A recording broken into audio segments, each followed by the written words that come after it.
All right, language learners, welcome. Today, we're tackling what is honestly universally known as one of the absolute biggest headaches for literally anyone learning German. Yep, we're talking about local prepositions, or lokale Präpositionen.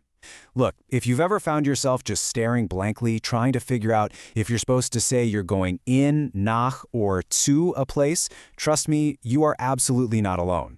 But don't worry, because today we're taking this whole chaotic web of rules and we're turning it into a brilliantly structured, logical system that you can actually visualize and, more importantly, remember. And hey, speaking of mastering German, today's explainer is proudly brought to you by Deutsch Lingo as the content creator.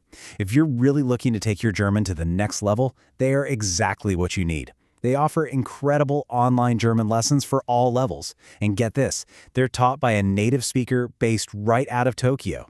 The fees are super reasonable, and they even offer free trial lessons. So there is absolutely no excuse not to jump in and practice what we're about to learn. Okay, let's look at our roadmap for today. First up, the three spatial questions. Second, building cities and countries. Third, people, brands, and activities. Fourth, vertical versus horizontal contact, and finally, we'll wrap up with exceptions and shortcuts. Starting right off with Section 1, the three spatial questions, the foundation of locations.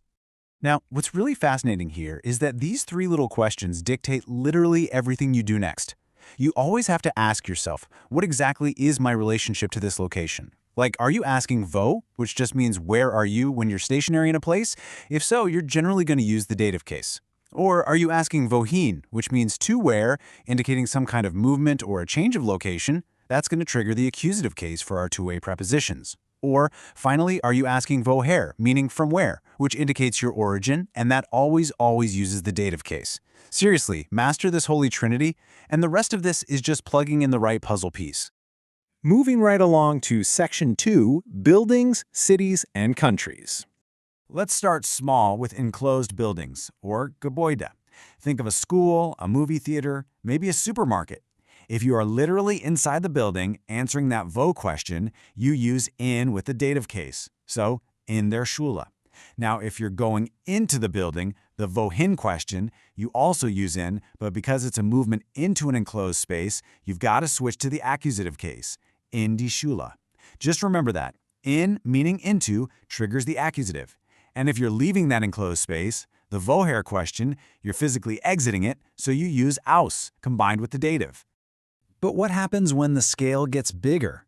When we're talking about cities and continents like Cairo, Madrid, or Europe, the rules shift just a bit, and honestly, they get so much easier. Cities and continents don't take articles, so for wo, you just say in plus the name, in Cairo. Simple. For wohin, to where, we introduce a brand new preposition entirely, nach. You'd say nach Madrid or nach Europa.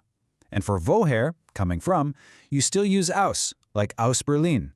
No messy articles to decline, just memorize those prepositions. So the really crucial point here is how this applies to countries. About 98% of countries act exactly like cities.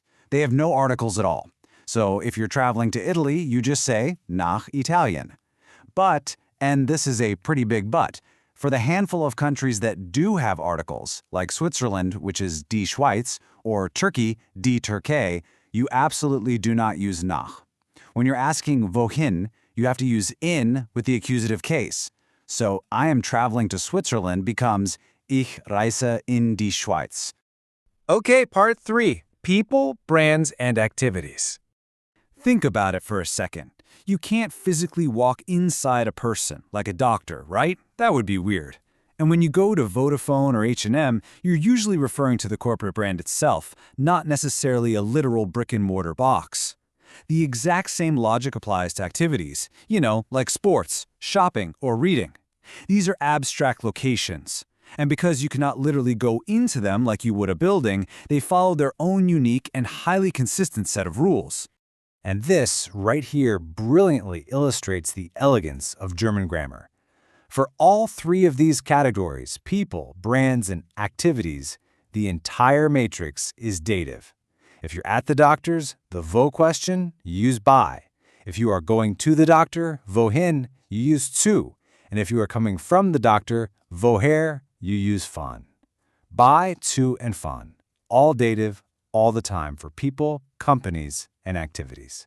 Really simple, right? Number 4. Vertical versus horizontal contact. I want you to really use your imagination for a quick second here. Imagine you are a ball. Got it? Now, how are you physically interacting with the space around you? Are you resting flat on top of a surface, or are you pressed right up alongside the edge of something? Believe it or not, this physical spatial interaction dictates exactly which preposition you need to pull out of your toolbox. Let's look at vertical contact first. When you sit at a computer, you aren't sitting literally on top of the monitor, right? There is a vertical, side-by-side connection between you and that screen. The exact same goes for standing at a window, waiting at a train station platform, or even sitting at the beach. You are right at the edge of the water, making a vertical line of contact with it. For all of these edge cases, we use the preposition on. The rules for on behave just like they do for in. If you are at the station, wo, it's on plus dative. If you are going to the beach, wohin, it's on plus accusative. But pay close attention to that woher column. If you are coming back from the beach, you aren't exiting a closed building, so you definitely don't use aus. Instead, use von, combined with the dative case. Now let's contrast that with horizontal contact. Here, you, as the ball, are placed squarely on top of an open, flat surface. Think of wide open-air markets, spacious playgrounds, or an island. Heck, even a single mountain falls into this category, because you hike all the way up just to stand on top of it. For these wide-open horizontal spaces, German uses the preposition auf. And the matrix for auf perfectly mirrors the one for on. It's auf plus dative for where you are, and auf plus accusative for where you are going. And once again, when you're leaving an open horizontal space, like coming back from the farmer's market or walking back from the playground, you use von plus dative. Honestly, if you take away just one golden rule from today's explainer, let it be this one. When you're trying to express where you are coming from, just ask yourself, was I inside a box? If you are physically exiting an enclosed building, use aus. For literally everything else, coming from an open market, coming from the doctor, coming from a tennis match, coming from the beach, you just use von. It's a total game changer. Finally, Section 5, Exceptions and Native Shortcuts. The single most notorious exception you'll run into revolves around the word house. You absolutely must differentiate between a physical building and your actual personal home. If you are talking about stepping into some random physical house, treat it like any normal building. You go in das Haus and you come aus dem Haus. But if you are talking about your own personal living space, your home, all those rules vanish. You are at home, zu Hause. You go home, nach Hause. You come from home, von zu Hause. Do yourself a favor and just memorize these three as a set phrase. Then we have the in exceptions. So while parks, gardens, and forests are technically open spaces, you are physically surrounded by trees and fences, so Germans say you go in them. The pool or Schwimmbad, well, you literally jump right into the water, so that naturally takes in. The desert, the Wüste. Look, even our native teachers will tell you this one defies all logic. Just memorize it, it takes in. And remember how a single mountain takes off, while plural mountains, die Berge, take in because you're standing right among them, totally surrounded by peaks. Lastly, let's make you sound like a true native. Germans love efficiency, right? So they just smash prepositions and articles together. In dem becomes im. In das becomes ins. An dem is em. Bei dem becomes beim. Zu dem and zu der become zum and zur. And von dem perfectly shrinks down to just vom. Master these shortcuts, and I promise you, your spoken German will sound incredibly natural and fluid.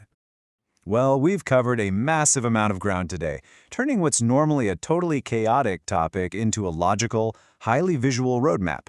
You now know the exact difference between being in a building, on a market, or at the doctor's. But theory is only half the battle. Which destination will you master first? There is quite literally no better way to practice this system than by speaking it out loud. Remember, Deutschlingo is the content creator for this explainer, and they offer incredibly reasonable online lessons with a native speaker from Tokyo. You can start right now with a free trial. Seriously, check them out, put this system into practice, and those local prepositions won't seem so intimidating anymore. Keep learning, keep practicing, and I'll see you in the next explainer.